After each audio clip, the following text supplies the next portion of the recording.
નમસ્કાર દોસ્તો, રાજુભાઈની ગાય 5 થી 7 વાર રિપીટ થઈ ઉથલા માર્યા છે. પછી મેં જોયું ગર્ભાશયની અંદર ગર્ભાશયમાં કોઈ પ્રોબ્લેમ નથી, પણ હવે આપણે આ ગાયને એક સાથે ડબલ ડોઝ મૂકવાના છે.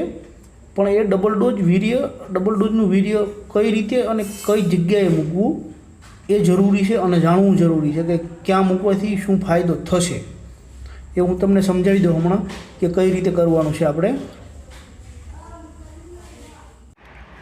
જો દોસ્તો, હવે આપણે છે ને જે ડબલ ડોઝ મૂકવાના છે ને એ આપણે ક્યાં મૂકવાના છે હું તમને સમજાવું. આ છે વલવા.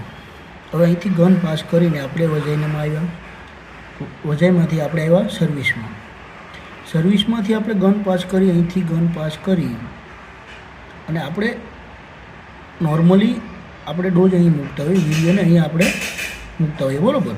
એટલે હવે આપણે ત્યાં નથી મૂકવાનું, આપણે ડબલ ડોઝ મૂકવાના છે ને બે વાર બીજદાન કરવાનું છે એક સાથે. એટલે આપણે એક બીજદાન અહીં કરશું હોર્નમાં, બરાબર. જે એક બીજ મૂકવાનો સમય આપણે 10 સેકન્ડનો લેવાનો છે. 10 સેકન્ડની અંદર આપણે નિરાતે શાંતિથી 10 સેકન્ડમાં અહીંયા એક બીજદાન કરી દેવાનું, એક ડોઝ મૂકી દેવાનો, બરાબર. જેમ હું વિડીયોમાં કરું છું. પછી જે આપણે બીજો ડોઝ બનો, અને એ બે ડોઝ એક સાથે નથી આપણે બનાવી દેવાના, થ્રોઈંગ નથી કરવાનું. પહેલાં એક ડોઝ કમ્પ્લીટ કરી દેવાનો, એકવાર બીજદાન કરી અને આપણે ડાબી સાઈડ કે જમણી સાઈડ કોઈ બી એક સાઈડ તમને ફાવે તે સાઈડ પહેલાં મૂકી દો. એટલે આપણે માનો કે જમણી સાઈડ પહેલાં અહીં મૂકી દીધું 10 સેકન્ડની અંદર, બરાબર. પછી આપણે બીજો ડોઝ થ્રોઈંગ કરવાનો, કમ્પ્લીટ ગન તૈયાર કરવાનો, અને પછી આપણે બીજો ડોઝ સેમ સર્વિસમાંથી પસાર કરી અને બીજા હોર્નમાં મૂકવાનો છે અહીંયા, બરાબર. એમાં પણ સેમ 10 સેકન્ડનો જ ટાઈમ લેવાનો છે, નહીં એનાથી વધુ કે નહીં એનાથી ઓછો.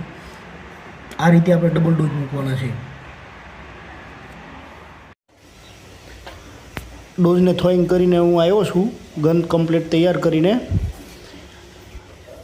હવે આપણે ડોઝ મૂકીએ વીર્ય. હું આ જે ડોઝ છે જે હું પહેલું બીજદાન કરું છું એ હું જમણી બાજુના હોર્નમાં મૂકવાનો છું અને 10 સેકન્ડનો ટાઈમ લેશે. એકદમ શાંતિથી જો, બરાબર ધ્યાનથી, ગન ગર્ભાશયમાં વાગી નહીં જાય એ રીતે શાંતિથી મૂકવાનો છે, બહુ ઉતાવળ કરવાની નથી. જમણી બાજુમાં ડોઝ વીર્યને મૂકું છું હું. પછી બીજો ડોઝ પાછો થ્રોઈંગ કરવા જઈશ અને થ્રોઈંગ કરીને આવે ને પછી પાછો બીજું બીજદાન કરીશ.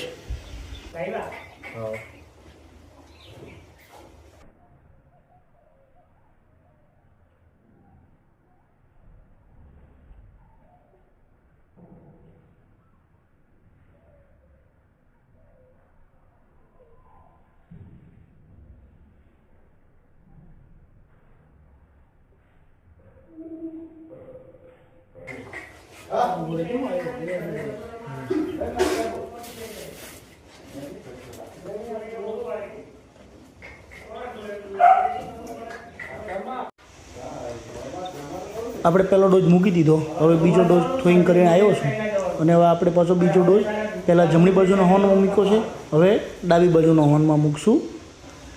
પણ 10 સેકન્ડમાં બીજદાન કરવું, એટલે 10 સેકન્ડની અંદર બીજદાન નથી કરવાનું. આપણે 10 સેકન્ડની અંદર જે ગન પાસ થઈને પછી જે ડોઝ મૂકવાની આપણી જે ટાઈમ આવે ને, જે આપણે ડોઝને મૂકીએ ને અંદર, એ 10 સેકન્ડની અંદર મૂકવાનો છે. બાકી બીજદાન 10 સેકન્ડની અંદર થાય એવું જરૂરી નથી. આપણે ડોઝ મૂકવાનો ટાઈમિંગ 10 સેકન્ડ લેવાનો છે, એ ખાસ જોવાનું છે તમારે. 10 સેકન્ડની અંદર બીજદાન નથી કરવાનું. આ હું જો 10 સેકન્ડની અંદર વીર્યને ત્યાં મૂકું છું એકદમ ધીરે ધીરે, એમ તમારે પણ એમ કરવાનું છે.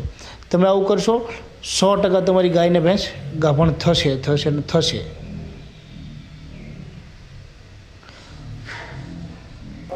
ચલો, આપણા 2 બીજદાન થઈ ગયા છે કમ્પ્લીટ.